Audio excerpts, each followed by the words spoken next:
દાહોદના પાંદડી ગામમાં ગૌચર અને સરકારી પડતર જમીનમાં શિક્ષિત યુવક યુવતીઓ માટે લાઇબ્રેરી ખોલવા જિલ્લા કલેક્ટરને આવેદનરૂપી રજૂઆત કરાઈ.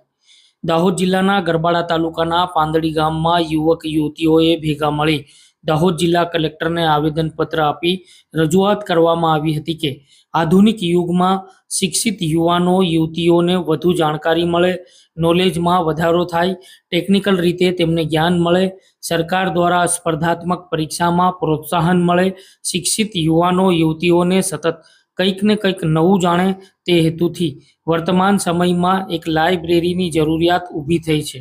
જે આજે શહેરોના દરેક વિસ્તારોમાં લાઇબ્રેરી હોય છે, જેના કારણે ગ્રામ્ય ક્ષેત્ર કરતાં ત્યાંના શિક્ષિત યુવાનો યુવતીઓને વધારે પ્રોત્સાહન મળે છે અને ગ્રામ્ય વિસ્તારના શિક્ષિત યુવાનો યુવતીઓને આ કારણેથી પણ અવરોધરૂપ જણાય છે તથા ગ્રામીણ